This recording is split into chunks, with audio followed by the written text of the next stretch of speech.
नमस्कार। यूपी की बात मनीष के साथ में आपका स्वागत है। आप देख रहे हैं बोले भारत। बोले भारत के इस खास एपिसोड में हम इस बात पे आज चर्चा करेंगे कि किस तरीके से राजनैतिक परिवार एक-एक करके टूट रहे हैं। ऐसा क्या हो जा रहा है कि सर्व सुविधा संपन्न होने के बावजूद एका नहीं बन पा रहा है।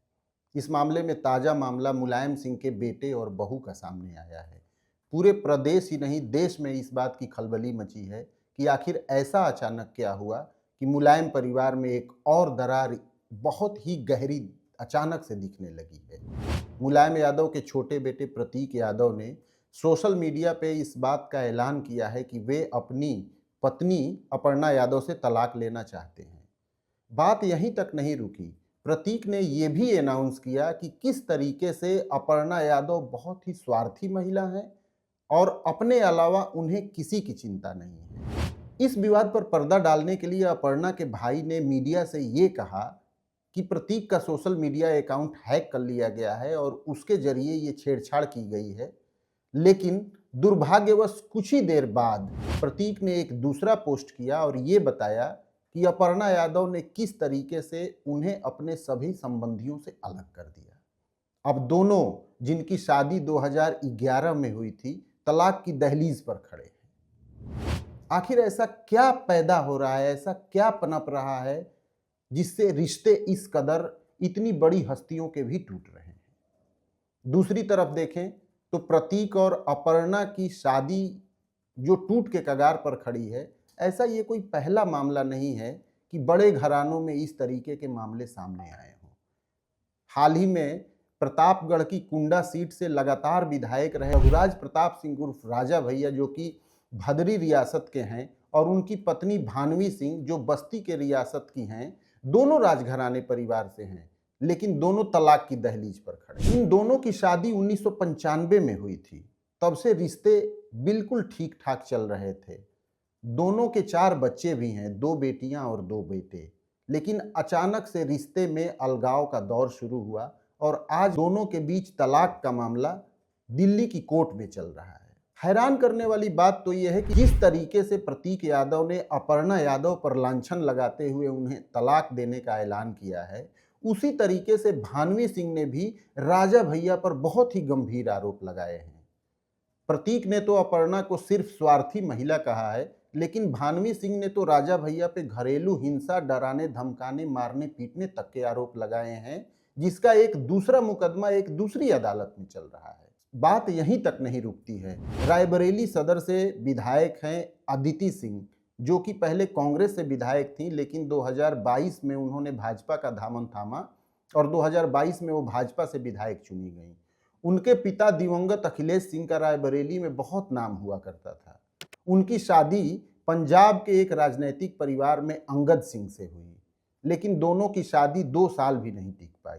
अदिति और अंगद की शादी साल 2019 में हुई थी, लेकिन 2 साल बीतते बीतते उनके रिश्ते इतने तल्ख हो गए कि 2021 में दोनों के बीच तलाक हो गया। अंगद सिंह ने तो अपनी दूसरी शादी भी कर ली है।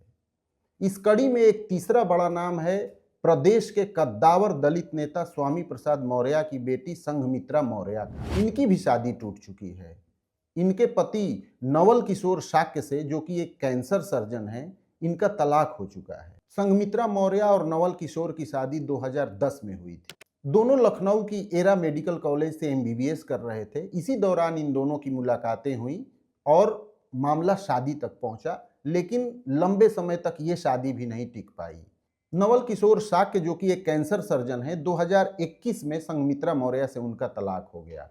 नवल किशोर शाक्य समाजवादी पार्टी के सक्रिय सदस्य हैं और उन्होंने भी तलाक के कुछ ही महीनों बाद दूसरी शादी कर ली है।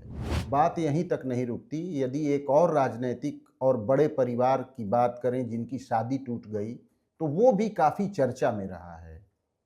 भाजपा में मंत्री हैं मौजूदा योगी सरकार में दयाशंकर सिंह, इनका भी तलाक हो चुका है। खास बात तो ये है, पति पत्नी एक ही पार्टी में रहे, फिर भी परिवार में एक साथ नहीं रह सके। स्वाति और दयाशंकर सिंह की शादी 2001 में हुई थी, लेकिन 10 साल बीतते बीतते दोनों के रिश्ते में खटास आ गई। 2012 से दोनों अलग रह रहे थे और 2023 में दोनों का तलाक मुकम्मल हो गया।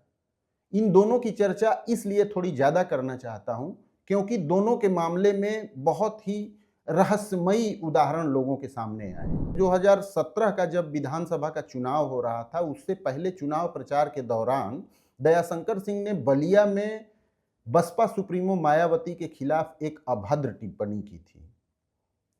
उसके एवज में उन्हें न सिर्फ पार्टी से निकाल दिया गया, बल्कि उन्हें टिकट भी नहीं दिया गया विधानसभा चुनाव का। और तो और बहुजन समाज पार्टी ने एक बड़ा प्रदर्शन लखनऊ में किया। उस प्रदर्शन के दौरान बसपाई नेताओं ने उनकी पत्नी और बेटी के खिलाफ बहुत ही अभद्र भाषा का इस्तेमाल किया और इसी के विरोध स्वरूप स्वाति सिंह का राजनीतिक परिदृश्य पर उदय हुआ था। 2017 की वो बात जिनको याद होगी उन्हें ये याद होगा कि मीडिया में आकर स्वाति सिंह ने इस मामले में बसपा का घोर विरोध करते हुए बहुत तल्ख बातें कही थी। भाजपा ने भी उसे हाथों हाथ लिया और स्वाति सिंह को न सिर्फ भाजपा में ज्वाइनिंग दी गई बल्कि उन्हें महिला मोर्चा का प्रदेश अध्यक्ष भी बनाया गया। और तो और 2017 के विधानसभा चुनाव में स्वाति सिंह को भाजपा ने लखनऊ की सरोजनी नगर सीट से चुनाव लड़ाया। वे जीत भी गई और योगी सरकार के पहले कार्यकाल में उन्हें मंत्री भी बनाया गया। ये सब होता रहा, हालांकि दोनों के बीच एकाकी कोई खबरें नहीं आई उनके मंत्री बनने के बावजूद। और 2022 आते आते उन दोनों के बीच मनमुटाव की खबरें और तेज हो गईं। आखिरकार दोनों का तलाक हुआ। स्वाति सिंह को 2022 का टिकट नहीं मिला भाजपा से। ऐसे में वो न तो चुनाव लड़ पाई और न ही मंत्री रह पाई। इसके एवज में संगठन के बहुत मजबूत धुरंधर खिलाड़ी माने जाने वाले दयाशंकर सिंह को भाजपा ने बलिया से चुनाव लड़ाया। वो चुनाव जीते भी और मंत्री भी रहे।